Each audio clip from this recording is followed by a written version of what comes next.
It is a very tragic play. इतना effect रहता था कि मैं बैक स्टेज मेरा नर्वस ब्रेकडाउन होता था। I used to cry for 10 to 11 shows it happened.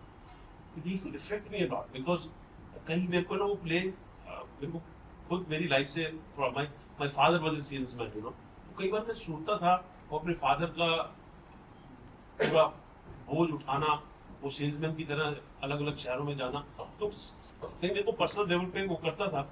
तो I used to cry a lot after the performance. And then Firoz told me, Satish, don't get into the whole method. Why? Don't get into it too much. You know, cut yourself, do it objectively, and use your craft. सब लोग अब जब play देखते हैं, तो then I listened to my director and he said, and then he said, you are thinking that if you are crying, audience will cry. You know, if you are crying yourself, audience will cry.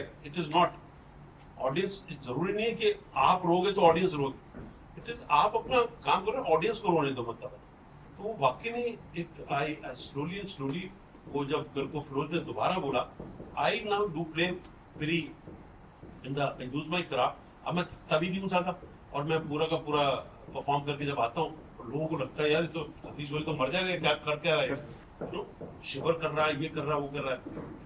But I use craft and I am relaxed after the performance.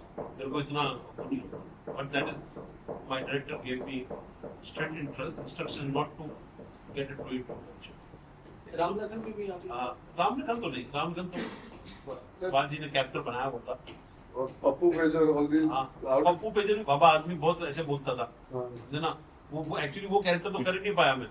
वो बाबा आजमी माई cameraman, वो typical Bombay है, वो किसी का बोलता था ना कि एक आदमी नॉन स्टॉप बोलता है, एक आदमी नॉन स्टॉप है ना भैया, ये तू आएगा तो जाएगा नहीं, बात करेगा तो ऐसे नहीं होएगा, और नहीं होएगा तो क्या बात होगा तो ऐसे बात करता है यार। ये लैंग्वेज बड़ी अच्छी है यार, मेरे को आती भी है। वो by chance then David came up with this thing, then I said इसको ऐसे करते हैं, है ना। और वो उसका पहला डायलॉग था ना, ये झंटूले झटक ज्यादा ना मटक मेरी बात गले में चटक। अब डायलॉग ये लिखा था कि तू मेरी बात ध्यान से सुन, ए सुन, धमकी देता ना। मैंने इसको कैसे इंटरेस्टिंग है।